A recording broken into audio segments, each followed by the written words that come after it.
Wala pong kriminal na mag-i-exist sa isang lugar, kahit barangay at syudad na hindi kilala ng pulis. Question?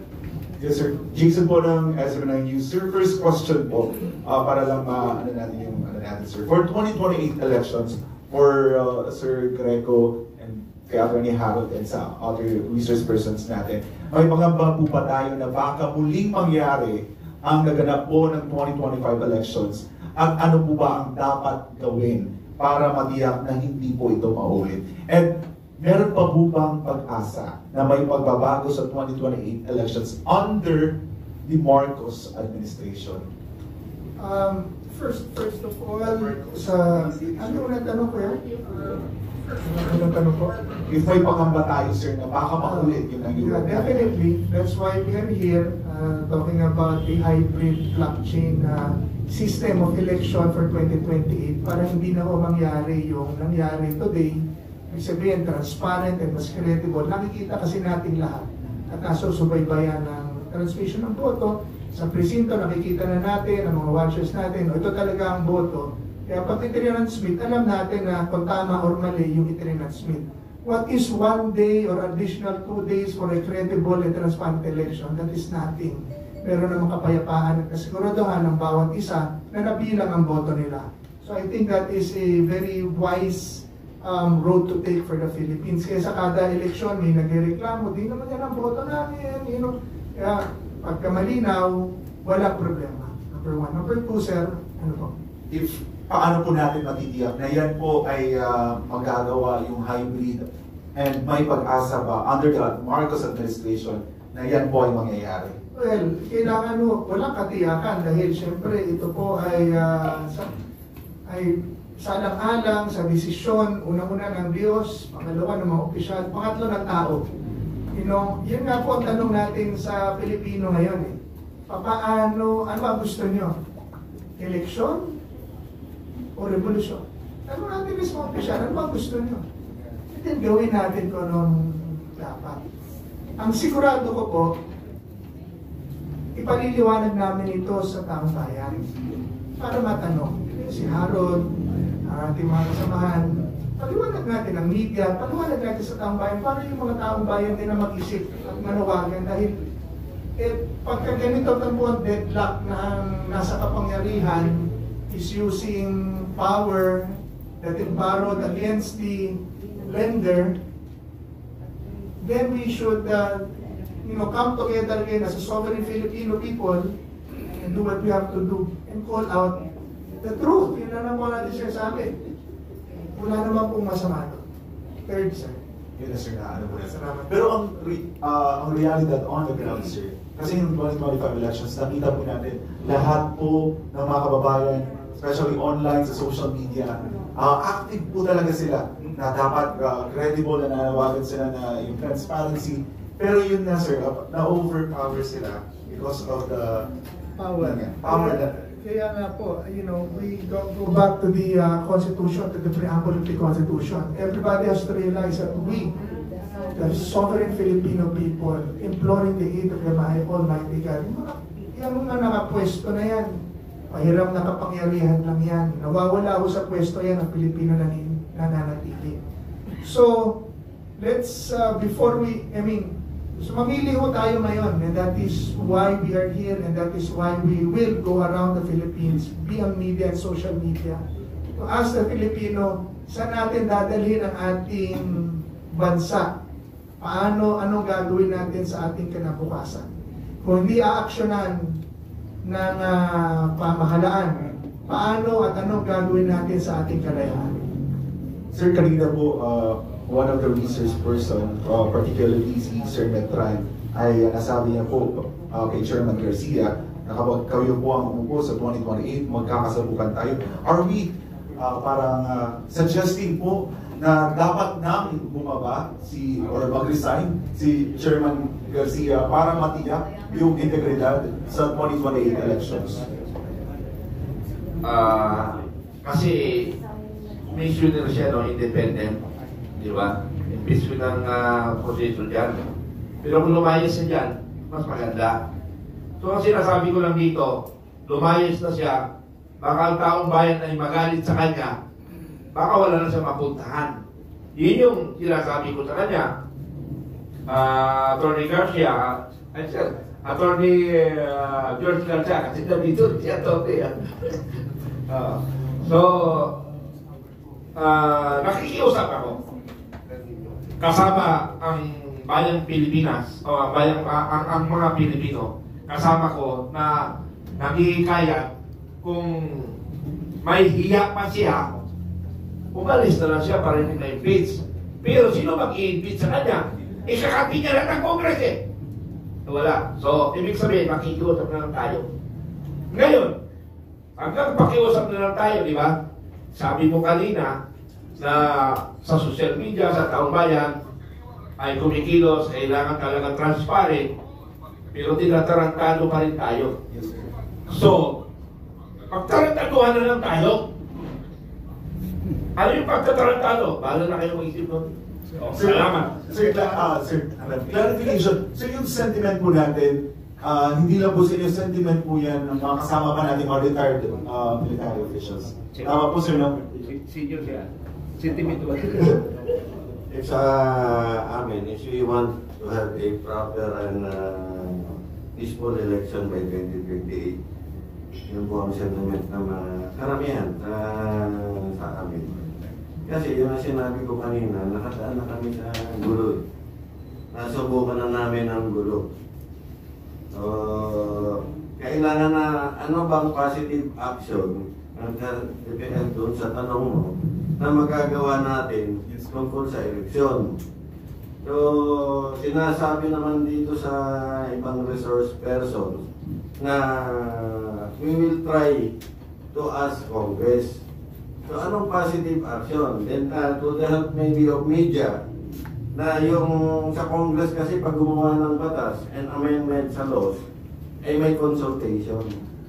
So, we'll force Congress to make the consultation about election reform public through the media. Di ba ginagawa nila sa Quadcom at sa Tricom na almost maabot pa yata ng more than 12 hours yung deliberation eh. So when it comes to election reform agenda in Congress, kailangan tumulong yung media to make this consultation public para alam ng mga tao kung ano yung ginagawa nila. So, yun lang ang initial positive action that we can take.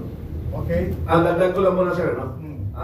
Para yung tanong mo, may sustansya yung tanong mo, sasagutin natin ano.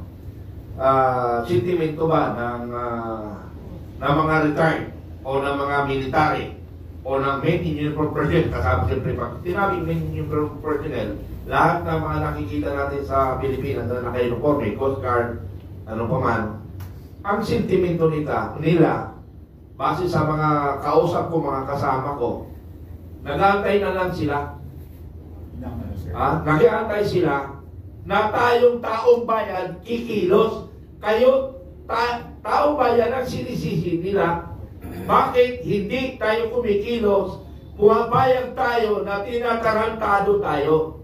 So, nag-aantay na lang kami na ng taong bayan ang kikilos. At yan ay karapatan natin. Thank you. Thank you. Si Atty. Mel. Sige, very short lang, no? Kasi may fixation tayo kay Chairman George Garcia. Hindi natin alam kung siya pa rin ang chairman sa 2028 election. Kasi before he became chairman, commissioner siya. So yung sumunod from the time na commissioner siya, dapat yung 7th year niya, hindi na siya nakaupong chairman. So hindi natin alam kung siya pa rin ang chairman sa 2028 elections. Okay, last again. Good morning po. Nilo Jaman from Filipino and Business Mirror. Gusto namin malaman kung anong masasabi tungkol sa disqualification or move to disqualify the Dutertillo party list.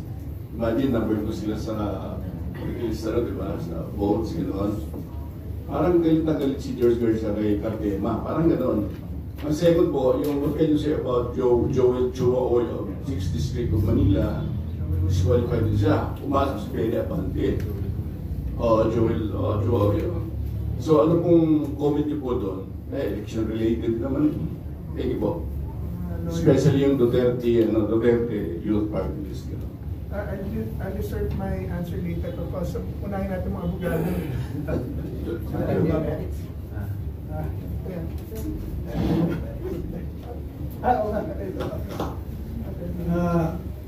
Siguro, ito, my participation is purely cerebral.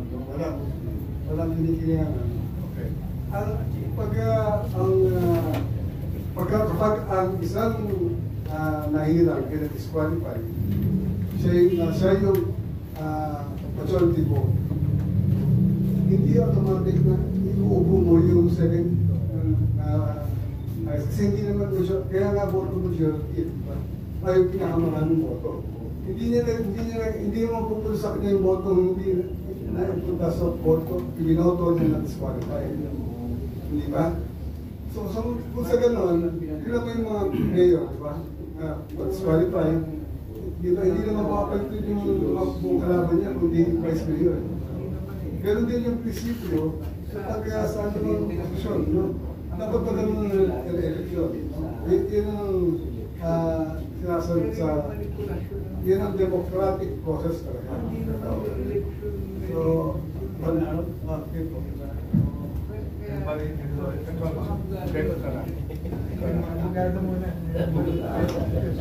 Kung yung ground ng disqualification ng Duterte Youth ay yung first nominee nila, sinabi niya Cardema surname niya kahit hindi pa siya kasal sa kay Mr. Cardema. Parang medyo kaalanganin na katwiran yun eh. Pag umakyat yan sa Supreme Court, medyo napipredict ko na anong nasa isip ng Supreme Court, no? Tapos, i-disqualify mo, ibibigay mo sa kanina Gabriela, no? Gabriela, no? So, medyo ano yan eh. Hindi ako fan ng Duterte yun, ha? Hindi ko binoto yun, ha? Pero kung binoto talaga sila ng tao, respetuhin natin yun, ha? Yun lang ba? Hindi ko po alam yung merits ng mga issue na yan, pero ang mahalaga po, ito dapat ang paraan paano mag-decide ng mga ganyang kontrobersiya.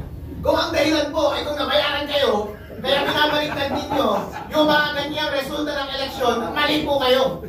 Dapat po mag-decide kayo on the merits at sundin ninyo ang batas. Ang malinaw po sa batas, hindi dapat kayo tumatanggap ng bayan.